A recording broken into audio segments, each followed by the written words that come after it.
want to talk about three things. One is how what's normal for others may be new and uncomfortable territory for you. Two is setting boundaries. And three is sincerity. What's normal for others, and primarily where my mind goes, is, for example, selfishness. Caring first for your own self-interest and best interest without needing to be considerate of others before yourself, right? So just being selfish. Putting yourself first, putting your needs first, putting your own desires first and your own goals first. Not playing smaller or not making decisions to please others. That may feel new and uncomfortable as you grow in your spiritual journey for a lot of us who are not accustomed to that. I'll speak for myself. So I just had that thought. I just needed to say that it's something to look for, and to know that you're progressing. Is you'll notice that is normal. People around you have always done that, always looking out for themselves. Not everyone has made the effort like you have to be unselfish and to be overly considerate.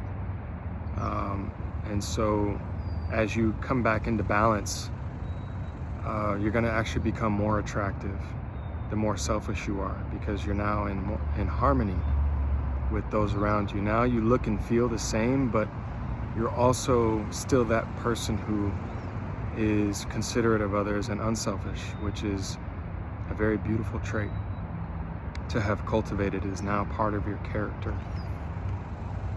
The second thing is boundaries. And it kind of goes hand in hand with the first one, but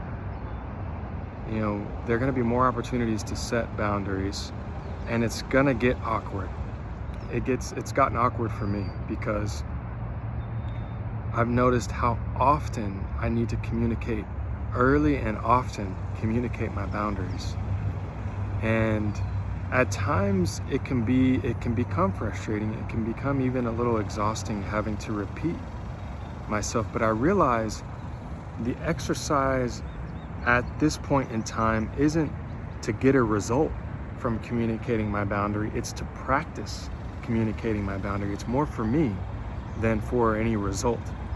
So as you communicate yourself and find opportunities to set your boundaries, know that at least initially, don't expect anything to come of it, except that you're now building the muscle and becoming accustomed to expressing what is okay and what's not okay early and often. Vocalizing it. Finding the right tone, how to do it graciously, how to be firm about it. Setting boundaries is so important. Because then you can also start to trust your own energy and be at home in your own energy and be more consistent in the cycles of the year, of the day.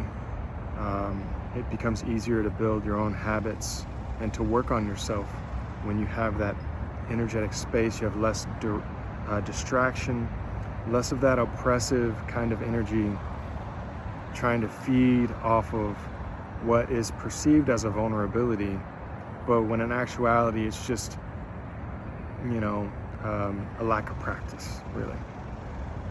And once you start to develop that muscle and you communicate early and often, people will try you a lot less, because you'll just start to give off an impression of, I don't even want to try that person. So it'll pay dividends, compounding dividends, as you become more proficient in setting boundaries. And the last thing is about sincerity, and this has been on my mind the past couple of days, because I think I often worry, especially when I'm studying like scripture and you get into meditation, and sincerity and devotion is a big part of the spiritual journey. At least it's pointed to as being necessary. And I often worry that I'm not sincere, that I'm a charlatan, or that I'm not, I don't mean it. I'm not really after it. I'm just doing, and I kind of get this voice in my head that it's a voice of surrounding unworthiness, obviously fear. So how do I know if I'm sincere? And the way that I think about this is I think about a puppy dog, or I think about a small child who would you turn away a small child or a small puppy dog if they constantly came back to you in a trusting, vulnerable state? You would welcome them back infinitely. You would say it's okay. You would constantly forgive them, and you would be able to sense a measure of sincerity and a measure of trust in that being. And I think it's the same when it comes to our Creator, when it comes to God and a higher power, that if we just continue to return to that place that's within us. For me, it's within me in meditation.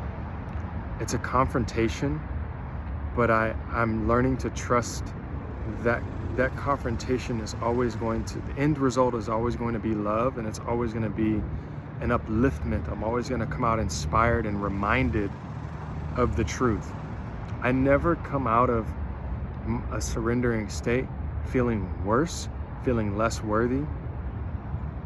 And so that's how I know I'm sincere, is that I keep going back to it.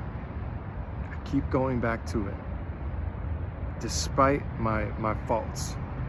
And I make plenty of mistakes on a daily basis. But the mistakes are also part of the design. And there are opportunities to choose to keep going back.